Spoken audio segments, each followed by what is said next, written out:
In this video, I'm going to take on the seemingly impossible task of ranking every single Fortnite season by its theme. Every single season has a unique theme associated with it as defined by the Fortnite wiki, which I will leave a link to that page in the description below. And I want to make a big note in the beginning of this video. This is not me ranking just every single season by how much I like to play the season, how good I think the season was. That is not the case. The seasons are going to be ranked by how well I feel like this season fit the game, how well they integrated the actual overall theme into the gameplay, in the battle pass, and other stuff like that. Just because I rank a season poorly does not mean I think it is a bad season, and just because I rank a season well on this list does not mean I think it is a great season. Oh yeah, and I won't be ranking Season OG because its theme is literally just Chapter 1. Alright, enough of the long intro. I just got one last thing to say. Please be sure to use code TYFRYZ in the Fortnite item shop to support my YouTube channel. These videos take me a long time, and I try and get one out every day for you. But with that all out of the way, let's get right into this. At number 28, the worst themed season in Fortnite history is Chapter 2 Season 1 with a theme of, well, I don't really know. I mean, think about it. Chapter 2 Season 1 doesn't really have a theme. In fact, the Fortnite wiki just defines its theme as a new world, a new beginning, right? Obviously, you had the kind of clash in the battle pass between like the good variant of the skin and the bad variant of the skin, but that has nothing to do with the theme. And the fact that I can't even say what the theme of this season is should speak to how bad it is. Yeah, for me, this was easily the worst. At number 27 is going to be Chapter 3 Season 1 with, again, a theme of, I don't really know. I mean, the 7? At least that's what the wiki defines it as, and I can totally understand that, right? You had a couple locations devoted to the 7. You had a mythic weapon, right, devoted to the Foundation, of course, and a couple of other things, I guess. But again, for these seasons that are just kind of up in the air, where it's not entirely certain what their themes are, I can't rank them any higher than dead last or second to last. You guys get what I'm saying. Moving on to number 26, that is going to be Chapter 3 Season 4's theme of Chrome. I foresee this to be a little bit of a hot take because there are a bunch of people that really love Chrome, but for me, basing an entire season around Chrome just doesn't really do it for me. I will say the season did a fantastic job of encapsulating entire POIs, changing the name, changing the chest because they were all in Chrome. You had your own item, Chrome Splash, of course, so you can see this season definitely did a better job of integrating its main theme into the gameplay than these last two chapters I've mentioned, but still, that's not really saying a lot. I will say the Chrome weapons are really cool and a really unique mechanic. I 100% hope they come back, but I didn't really like how, in my opinion, the skins didn't really fit the theme at all. At number 25 is Chapter 5 Season 1's theme of the Society versus the Underground, and I'll be honest with you guys, I have no interest in this storyline whatsoever. I really cared about it like years and years ago when you could actually understand it. Now it is just so out of control all over the place, and to be honest with you, I really just don't care about the battle between the Society and the Underground. I really don't. I will give them credit for having their own storyline and making that the base of an entire season rather than just, you know, slapping on a Marvel theme, but I don't know, I'm not crazy about this one. Anyways, moving on to number 24 is going to be actually two seasons that had relatively the same theme. It's Chapter 1 Season 6 and Chapter 2 Season 8's theme of darkness, corruption, cubes, right? They're basically the same thing. I've had a lot of people in my comments telling me that they actually really love this theme, and I don't really get it. When I was making the list for this video, I was just kind of sitting here like, do I think that darkness and cubes and corruption really excites me? Like no, it doesn't. Again, like, I can totally see where the enjoyment in this theme is, especially in Chapter 2 Season 8. They took it to a whole new level. They totally embraced it, whereas in Chapter 1 Season 6, it feels like it was almost non-existent in the battle pass at all. I mean, you had the cube traveling around the map. You had like the shadow stones around the map. But other than that, yeah, Chapter 1 Season 6 didn't really do it for me. Chapter 2 Season 8 takes it to a new level and admittedly does a much better job at this. At number 23 is Chapter 2 Season 5's theme of a desert slash bounty hunter theme. It's not that I think that this is a bad theme. I just feel like they could have done such a better job. Like just picture this, right? Imagine the battle pass for a bounty hunters themed season was all of the collab skins that we saw throughout the season that were quote-unquote supposed to be bounty hunters that were traveling to the Fortnite universe, right? Could you imagine that? Instead of getting, in my opinion, some pretty mid skins in this battle pass. I don't know, like, in my opinion, that would have been such a cooler way to integrate the bounty hunters into the battle pass, but no, they didn't go that way, and instead they just sold all the quote-unquote bounty hunter skins in the shop. What I will say is it was really cool to have like gaming legend skins and movie skins and NFL athlete skins all come into one season. But let's be honest, I mean, nowadays that just happens no matter what. Like, it doesn't even have to be the theme of a season. They'll bring collab skins in whenever. I did definitely enjoy the desert biome, I will say that much. At number 22 is Chapter 4 Season 3, and that theme was a jungle theme. And contrary to popular opinion, I know a lot of people, including myself, really dog on this season, calling it one of the worst seasons of all time. And to be honest with you, that's not really because of the theme. I think that has more to do with the execution of the jungle biome itself, and the mud and the weapons were just really weird and didn't play well. I felt like the augments were a little bit lackluster. Like, all this stuff besides the theme is why Chapter 4 Season 3 did not perform as well. Look, I'm not going to sit here and tell you that the jungle theme is my favorite, but it's certainly not the worst. I think there's a lot more they could have done with this. And while the jungle is one of my least favorite biomes of all time, they really did do a good job of making you feel like you are in a jungle with the mud, the velociraptors running around. They added a couple thermal weapons, how thick and dense the jungle was with the trees, like you can go on top of them. The jungle did really feel like a jungle, and I will give them credit for that. To be honest with you, I just think it's hard to build an entire season around a jungle. At number 21 is Chapter 1 Season 8 Pirates. So similarly to the Chapter 4 Season 3 theme of jungle, you had a pirates theme here, but also an entire new jungle biome that was added. What I will give this season is almost every single battle pass skin is somehow related to a pirate or a jungle or exploration. I mean, I guess besides Peely, right? And I really do like the introduction of weapons that fit the time period and the theme. So stuff like the flintlock pistol, that's obviously a pirate weapon. And POIs like Lazy Lake, I believe it was, where you had the big pirate ship in the middle. Like, that is a great idea and definitely encapsulates the pirates theme. Again though, like, a pirates theme is not one that really gets me excited at all. At number 20 is Chapter 5 Season 3's post-apocalyptic theme. And again, this is another season that I really did not like. A lot of people really did not like, but a post-apocalyptic theme is a really, really good idea. I just think it was poorly executed. You could really tell what they were going for, and obviously they went all in on it with stuff like Nuka-Cola, Nitro Splash, the big, barren, like almost sandstorm themed biome. I mean, it is very evident that this is a post-apocalyptic theme, and I really like that when they integrate the theme very heavily. It makes the game feel totally different. It's just, in my opinion, it's kind of boring, right? Like, it's not fun, it's not vibrant, it's not exciting, the colors aren't popping out of the screen, it's just kind of dull and metally and scrappy and fire. You guys get what I'm saying, right? Like, it's just kind of a boring wasteland. That's basically this theme. While I do think that they could have done such a better job with a post-apocalyptic theme season, I do think that the theme itself is a great idea. At number 19 is Chapter 3 Season 2. That is the Imagined Order versus the Seven War. That was the theme of the season. Again, like, this is not one that I'm crazy about, but I do think it gets the job done. And again, I really like the idea of having the storyline be kind of wrapped into an entire theme of a season. I also really like how at the very end, it all culminated in the collision event. That was a great idea. That event went well and really like was kind of the cherry on top to this theme. Now, again, I'm not crazy about it, but it's certainly not the worst. And if anything, it's kind of pushing towards that middle area. Anyways, at number 18 is Worlds Collide from Chapter 1 Season 5. I think this is actually a better version of bounty hunters that we saw in Chapter 2 Season 5. Again, the whole idea was that these rifts just started spawning in everywhere and people from different universes were coming in. You had a teacher skin, right? Like Rook, you had Drift, you had like this Sunstrider, right? Like a lifeguard. Like, it was all these people from all these different universes were all coming onto the Fortnite map to explore it. I think this is a great idea, and my only real gripe here is that the weapons in the game did not feel like tied to the theme of Worlds Collide. They were just kind of like basic Fortnite weapons, which I totally understand. You know, the game wasn't really fully fleshed out then. It was still trying to find its footing. I get it, but I do still have to hold it against this season. Again, like, I do think it's really funny how Worlds Collide was done this way. I mean, if we took Worlds Collide now, like, literally worlds are colliding in Fortnite. You guys know what I mean. I mean, the amount of collabs, the amount of real world things that are now being put into Fortnite, which is a digital world. I mean, if you think about it that way, it is kind of cool. Our world is now colliding with Fortnite's world. Anyways, guys, moving on to number 17 is Chapter 1 Season 3's theme of space. And honestly, the space theme is not a bad idea. It's just that there is a season in Chapter 2 Season 7 that does space so much better. I mean, think about it, right? The theming of Chapter 1 Season 3 is revolved around 3 battle pass skins only. That's really it. Other than that, there is no other space themed stuff on the Fortnite map besides, I guess, technically the meteors that ended up coming down. Again, space is a great idea. It's a great theme. and the game was in its infancy stage at this point, just trying to find its footing. And so I don't want to rip on it too much, but I also can't put it too high because there's a season that just does everything better in terms of its theming. Moving on to number 16, and boy oh boy am I excited to talk about this one. At chapter 2 season 6, it's the primitive age. Any longtime viewers of the channel know that this is my least favorite Fortnite season ever. I say it in almost every single video. Any ranking that I do of weapons, any chapter 2 season 6 weapons always end up towards the bottom. I just have such a gripe against this season. I hate it, and I do genuinely think it is the worst Fortnite season of all time. So you might be saying, well, why is it this high on the list? Well, as I said in the intro, right, like the actual thoughts on this season, how I think the gameplay turned out and all that stuff doesn't necessarily correlate to how good I think its theming is. While yes, I think the gameplay sucked here, I think going back in time to a Primal age is a fantastic idea. I just think it was executed poorly. The ideas are all there, right? The animals roaming around the map, being able to kill them and take bones and take a rusty old weapon and use the bones to craft it into a new age mechanical weapon. I thought all that stuff was really cool. Again, I don't think it translated to gameplay well, but it is a good theme for a Fortnite season. Yeah, primitive age, not a bad one at all. At number 15 is chapter 2 season 3's theme, which is basically like a summer flooded island beachy kind of theme season. And I'm not against that at all. I think they did as well as they could with this. I think that they basically pushed a summer theme as far as they could. I mean, they basically flooded the whole island, and essentially every location kind of turned into a beach. It's just a tad bit boring for me, you know what I'm saying? Like, it's not really that interesting. Like, it's the summer, cool. Like, I'm just not crazy about that. But I do really like how the theme had a crazy impact on the map. I mean, the entire map was flooded for weeks and weeks. Also, nailed it out of the park with the Aquaman secret skin here. Just perfect. Chef's kiss here. At number 14, I've got 2 seasons. It's chapter 1 season 2 and chapter 4 season 1. And as you know, both those seasons were themed around medieval times. You know, the ageless champion, knights, squires, that type of thing. And again, all these seasons kind of at this midpoint in the list. I'm not crazy about. I don't love them, but I don't hate them. And that's why they are basically mid, right in the middle. We should be cutting chapter 1 season 2 a little bit of slack. I mean, it was the first ever themed Fortnite season. And so basically all they did was just add a couple of knight themed skins. There's no actual gameplay implications here, but chapter 4 season 1 obviously took that to a new level, really built upon the whole medieval theme. I mean, you had the Citadel, which is one of the best locations of all time. In my opinion, it's basically a giant medieval castle. You had a bunch of other medieval locations around the map. You had the Shockwave hammer, which was so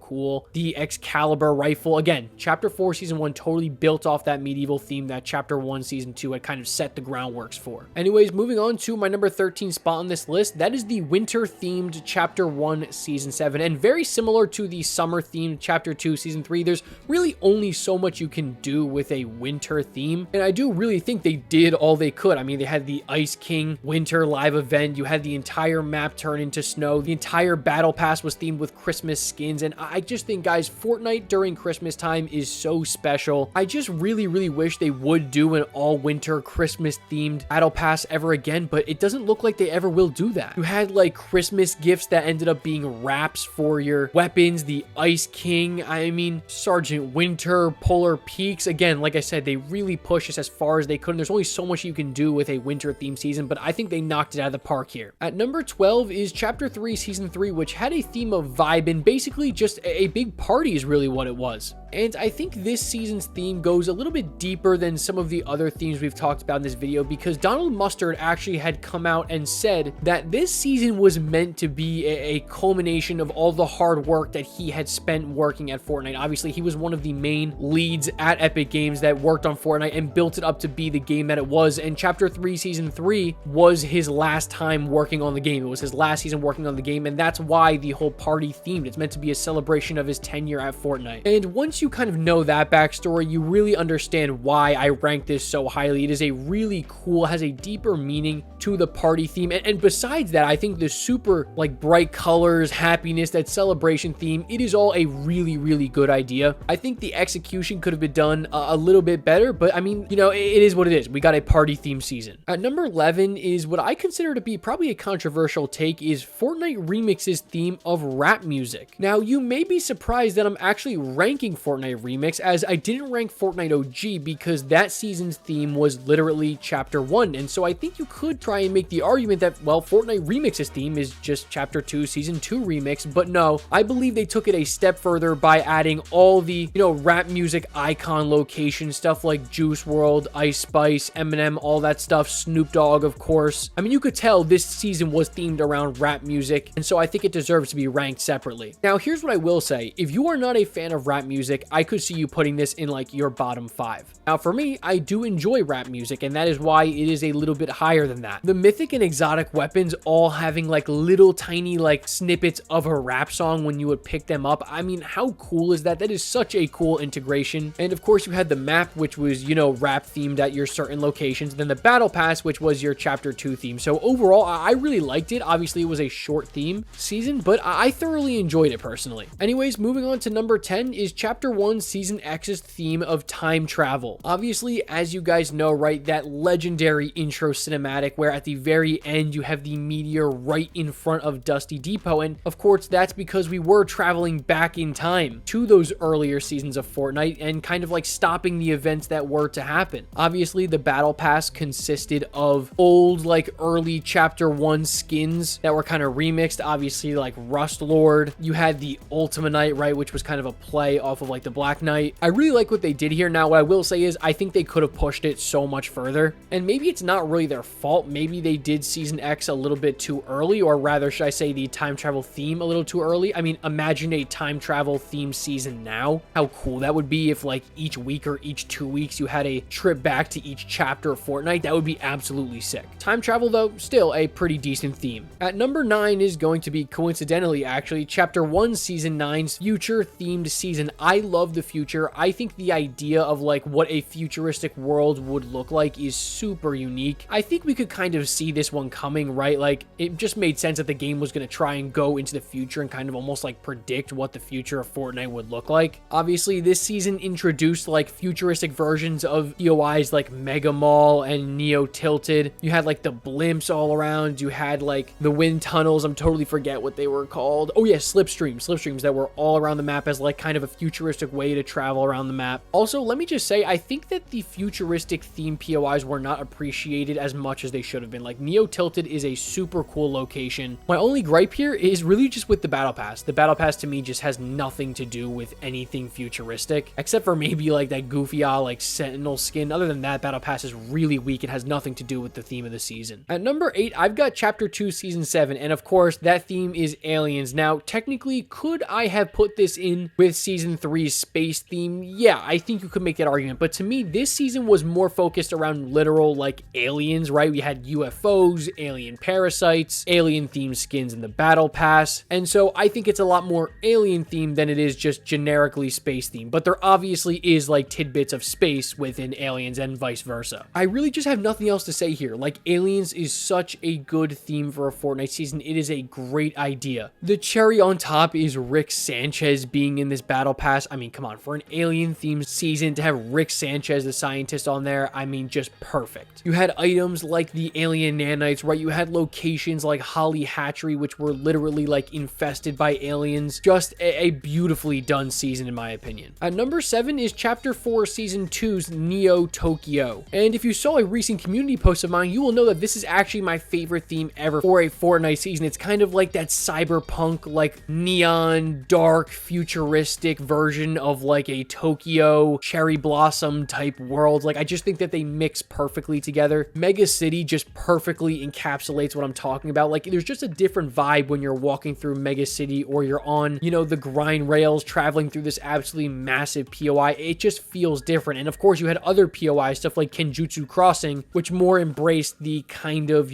cherry blossom Japanese theme that we would actually see, in my opinion, Chapter 6 Season 1 do even better. And I'm just gonna say one thing at the end here. The kinetic blade might be the most perfect representation of a theme ever. I mean, you have a samurai sword combined with like, that futuristic shockwave thing that lets you dash. I mean, just beautiful, amazing. I don't have much else to say here. I mean, I think you guys all expected this to be at least within the top 10. At number 6 is Chapter 1 Season 4, which that theme, of course, was superhero movies. What an idea. This was the first Fortnite season to really take a theme and fully run with it and fully embrace it. And it might not sound like a lot now, but to have superhero skins back then was a massive deal, right? Skins like Valor, which was obviously supposed to be a nod at Wonder Woman, Omega, and Carbide, and the fight between the two. I think there is something to be said about the unique Fortnite-y aspect. I mean, you had the whole movie set that was popping up at Moisty Mire. I mean, the whole theme of this season had to do with the visitor who was supposed to be creating like a prop, like the rocket, if you guys don't know, was supposed to be a prop, but he actually made it so that you could launch it off the Fortnite map and he could escape the island. It was just amazing. I think they did as much as they could for how early the game was and how young it was, and yeah, this is an amazingly themed season. At number 5 is Chapter 2 Season 4 and Chapter 5 Season 4, and guys, I think it's pretty obvious what the big idea of these seasons were. It was Marvel. Admittedly, these seasons were very difficult for me to rank because I do think I have to knock it a couple points for not being an original Fortnite theme. I mean, these entire seasons are themed around collaborations, specifically Marvel collaborations, but all those points are added back and more once you realize just how much the Marvel theme was seen in the gameplay. I mean, in Chapter 2 Season 4, not only was every single skin a superhero from a Marvel movie or comic or whatever, you guys get what I'm saying, you had like over 10 superhero powers from actual Marvel superheroes that were now playable in the game. I mean, that's insane, and it might be the most integrated we've ever seen a theme be in a season, especially think about, I mean, Stark Industries. Like, how could I forget about that? The Stark Industries rifle. And of course, Chapter 5 Season 4 just happened. I don't really have to explain a lot. It did more of the same. While I do think seasons focused entirely on collaborations are a little bit lazy, I just think Marvel was the perfect way to do it. They executed so well here. Moving on to number 4 is Greek mythology, which is of course Chapter 5 Season 2's theme. Greek mythology was a theme for a Fortnite season that was leaked years and years ago. I remember there were so many hints at something Greek mythology like coming into the game, and years down the road we finally got it. I think it was a matter of time, honestly, before we got a Greek mythology season. I mean, it was a genius idea by them, and I mean genius, to have POIs that were based around Greek gods, right? Zeus, Ares, Hades, Cerberus, a little bit less to an extent, and they did such a good job with the locations, you know, feeling like they were the home of a Greek god. When you went to Zeus's POI, you felt like you were in the clouds, in these giant pillar buildings with lightning bolts everywhere, and then you went to Brawler's Battleground and you were in this kind of like war-forged area, broken down, and then you went to Hades, the underworld, and you actually felt like, well, for lack of a better term, you were in hell. I mean, just so well executed, and I think there's an argument here that this should be the number 1 spot, 100%. Moving on to my top 3, at number 3 is Chapter 6 Season 1's theme of traditional Japan, right? It's very simple. It's cherry blossom, right? Typhoon blade, you know, and I really like that. It might be simple to some people, but it is one of my favorite things. I love cherry blossom. And, you know, in its current state, I think when you land at the Chapter 6 Season 1 map, especially in some locations, you really feel like you're almost in Tokyo or in Japan, especially something like Seaport City, in my opinion. It almost feels like an alternate reality, like you're really not even in the game of Fortnite, if you know what I'm saying. It's just kind of crazy. Obviously, items like the Oni masks and stuff like that kind of elevated a little bit, but I was pleasantly surprised with Chapter 6 Season 1's theming. At number 2 is Chapter 4 Season 4. It's very obvious. It was a heist themed season, and wow, I mean, this season totally exceeded my expectations in terms of like how the theme was actually going to play out. I will admit I was a little bit skeptical. I mean, we're basically making an entire season based around stealing things. I mean, it seems a little bit kind of boring and bland, but no, it actually turned out, in my opinion, to be one of the best themed Fortnite seasons we've ever got. I mean, again, I'm just going to say more of the same that I've been saying all video. The battle pass, the locations, and what you could actually do inside the locations, being able to actually steal something. The whole room went red, you know, sound the alarms, the whole security system was locked onto you. Being able to steal items from, you know, previous seasons, just all of it. I mean, it felt so